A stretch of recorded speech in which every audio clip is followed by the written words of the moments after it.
વિદ્યાર્થી મિત્રો, આજે આપણે JEE નીટ ગુજકેટના લેક્ચરમાં સંખ્યાત્મક ગુણધર્મો પર ચર્ચા કરવા જઈ રહ્યા છીએ.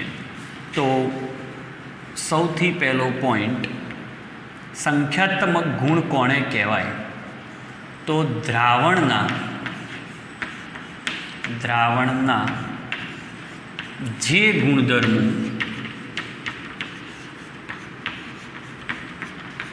દ્રાવ્ય કણોની સંખ્યા પર અથવા કહી શકાય સાંદ્રતા પર આધાર રાખે તેવા ગુણધર્મોને સંખ્યાત્મક ગુણધર્મો કહે છે. ઓકે, બીજી વાત કરીએ, કયા કયા સંખ્યાત્મક ગુણધર્મો છે? તો આમ તો ઘણા બધા છે, ટોટલ 6 છે. તો કોણ કેવી રીતે રિલેશનમાં છે? તો ડેલ્ટા ટીબી, ધ્યાનથી જોજો, ડેલ્ટા ટીએફ એટલે ઉત્કલન બિંદુ ઉન્નયન, ઉત્કલન બિંદુ ઉન્નયન. બીજું ઠાર બિંદુ અવનયન. ઓકે, ત્રીજું ડેલ્ટા પી બાષ્પ દબાણ.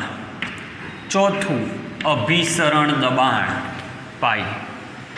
ઉત્કલન બિંદુ, દ્રાવણનું ઉત્કલન બિંદુ, દ્રાવકનું નહીં.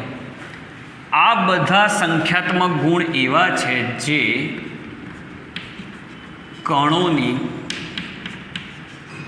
સાંદ્રતાના સમપ્રમાણમાં છે. મતલબ કે જેમ જેમ કણોની સાંદ્રતા વધશે તેમ તેમ આ બધાના મૂલ્યોમાં વધારો થશે. ઓકે, પણ જો તમને ટીએફ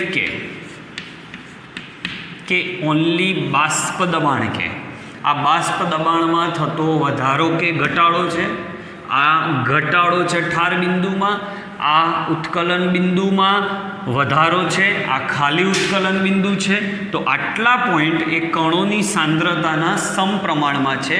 પણ ઠાર બિંદુ, ખાલી ઠાર બિંદુ, દ્રાવણનું, દ્રાવકનું નહીં, કારણ કે દ્રાવકનું ઠાર બિંદુ ફિક્સ હોય, દ્રાવણના ઠાર બિંદુની વાત છે. તો દ્રાવણનું ઠાર બિંદુ અને દ્રાવણનું બાષ્પ દબાણ ચલે છે 1 કણોની સંખ્યા, ચલે છે 1 કણોની સંખ્યા અથવા તો સાંદ્રતા. બેમાં શું ફરક છે આપણે ધીમે ધીમે જોઈશું. ઓકે, તો આ કહેવા શું માગે છે? તો આ પોઈન્ટ એવું કહેવા માગે છે બાળકો કે જો તમારા કણોની સાંદ્રતા વધશે તો આ બધા મૂલ્યો વધશે અને આ બે મૂલ્યો ઘટશે. બરાબર. હવે કણો કેવી રીતે શોધવા? તો થોડી પ્રેક્ટિસ કરી લઈએ કણો શોધવાની. બરાબર, ધ્યાનથી જોજો. જો હું ગ્લુકોઝ લઉં, યુરિયા લઉં, ફ્રુક્ટોઝ લઉં કે સુક્રોઝ લઉં, તો આ બધા પોઈન્ટ એ કણો એક જ આપે, કારણ કે આ બધા વિદ્યુતના અવિભાજ્ય છે. ઓકે, પણ જો હું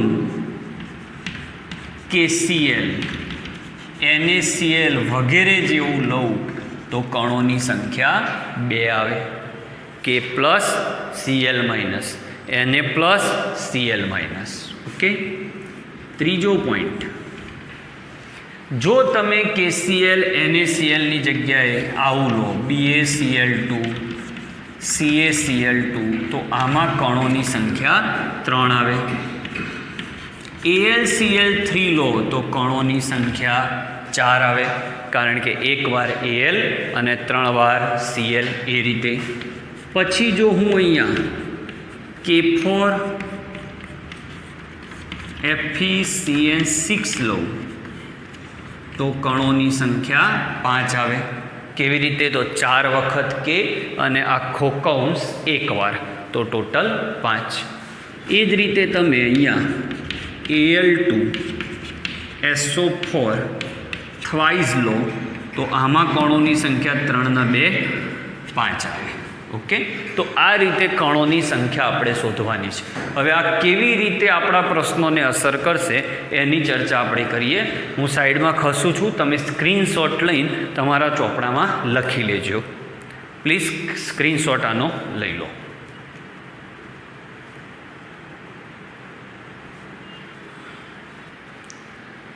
ચલો, હમણાં જે શીખ્યા એના હું સરસ તમને 3-4 MCQ શીખવાડું છું, પછી એક વર્કશીટ મોકલીશ. એ PDF તમારે જાતે સોલ્વ કરવાની છે. ઓકે, તો આ 4 વિકલ્પો માટે આ બધાના ક્રમ ગોઠવવાના છે. તો આવો કોઈ પણ પ્રશ્ન આવે તો સ્ટેપ નંબર 1 આના કણોની સંખ્યા શોધવાની. તો કણોની સંખ્યા Na+Cl-2.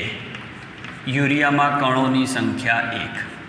H2SO4માં કણોની સંખ્યા 3. કેવી રીતે? 2 વાર H+ અને આખો એક SO4 2 - 3. AlCl3માં કણોની સંખ્યા 4. બીજા નંબરે એને સાંદ્રતા વડે ગુણવાની.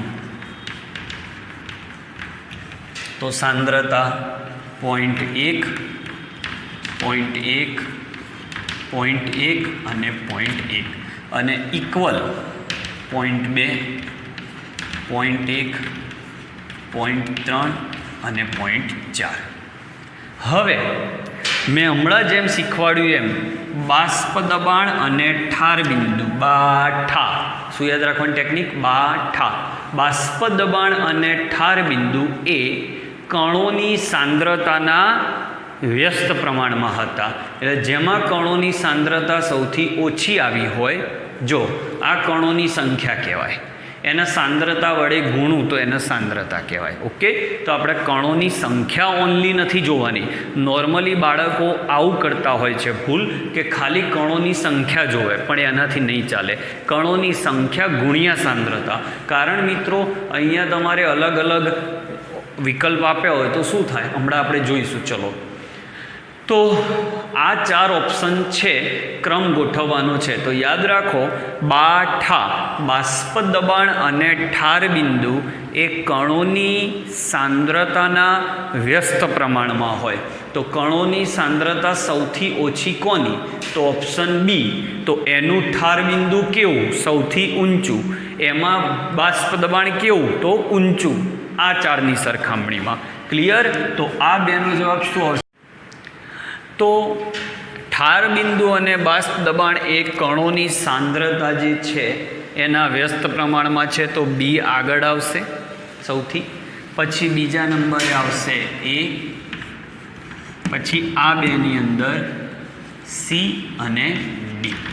જ્યારે આ ઓપ્શનો એવા છે કે જે કણોની સાંદ્રતાના સમપ્રમાણમાં છે, તો કણોની સાંદ્રતાના સમપ્રમાણમાં હોય એવા આ 5 જણ છે. તો સૌથી વધારે સાંદ્રતા કોની? તો ડી ઓપ્શનની. તો ડી ઇઝ ગ્રેટર ધેન. પછી એટલે ડીનું એમ કે ઉત્કલન બિંદુ આમાં સૌથી વધારે કોનું?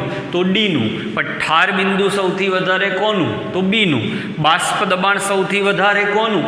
તો બીનું. અભિસરણ દબાણ સૌથી વધારે કોનું? તો ડીનું. આ રીતે પ્રશ્નો પૂછાશે. ઓકે, તો આગળ વધીએ. ડી આવી ગયો. પછી શું આવશે? સી. પછી આવશે એ ને પછી આવશે બી. ક્લિયર? તો આ પ્રશ્નોનો પણ સ્ક્રીનશોટ તમે લઈ લો, પછી નવા પ્રશ્ન તરફ આપણે આગળ વધીએ. હવે બીજા 2 બહુ જ જોરદાર પ્રશ્નો આપણે શીખીએ, અને આ પ્રશ્નો બહુ અલ્ટિમેટ છે. બંને પ્રશ્નો ટિપિકલ કહી શકાય એવા પ્રશ્નો. તો કોનું ઠાર બિંદુ મહત્તમ? તો ઠા શબ્દ આવ્યો. ઠાર બિંદુ મહત્તમ કોનું? તો એ કણોની સાંદ્રતાના વ્યસ્ત પ્રમાણમાં છે. આટલું યાદ રાખી લો. ડેલ્ટા TF કોનો સૌથી વધારે એવું પૂછાય? ઠાર બિંદુ અવનયન પૂછાય તો પછી ઊંધું થશે. ઓકે, તો સ્ટેપ 1 આપણે જે વિચારતા હતા એ કણોની સંખ્યા 1, ગ્લુકોઝમાં પણ એક જ હોય, આ 1.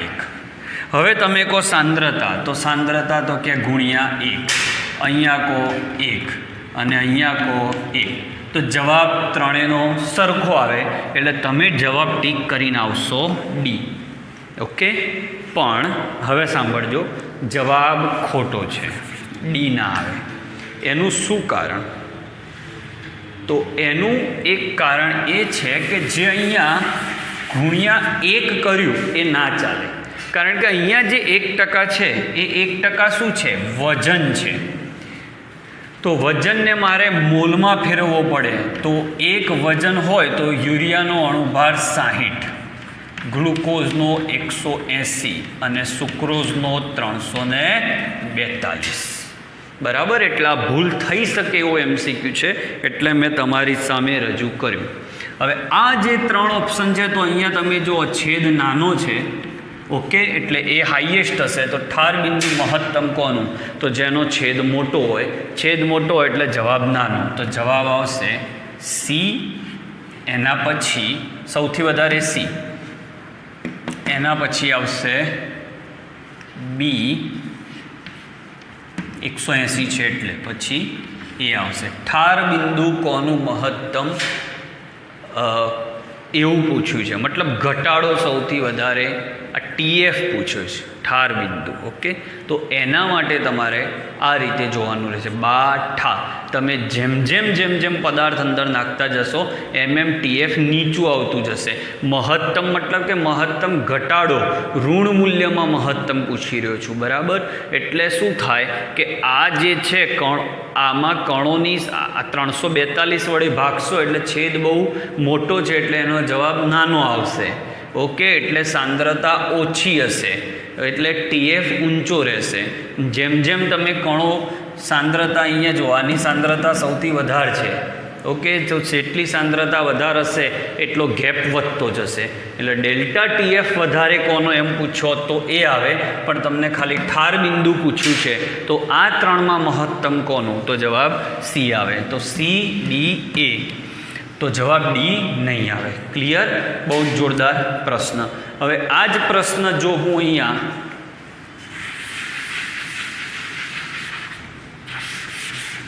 અભિસરણ દબાણ માટે લખું કે ઉત્કલન બિંદુ માટે લખું, અભિસરણ દબાણ માટે, તો અભિસરણ દબાણ માટે ક્રમ ગોઠવો, તો અભિસરણ દબાણ એ કણોની સંખ્યાના સમપ્રમાણમાં હોય છે.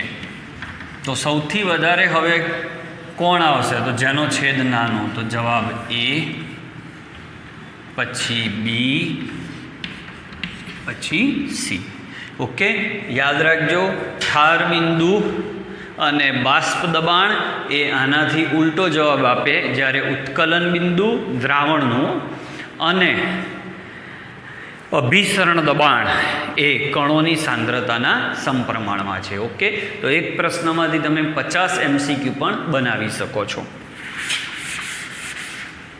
ચલો હવે આ પ્રશ્ન સોલ્વ કરીએ. બહુ જ ગજબનો, ગુજકેટની અંદર 2 વાર પૂછાઈ ગયો છે. નીચેનામાંથી ઉત્કલન બિંદુ કયા દ્રાવણનું મહત્તમ હશે? ઉત્કલન બિંદુ છે. ઓકે, તો ઉત્કલન બિંદુ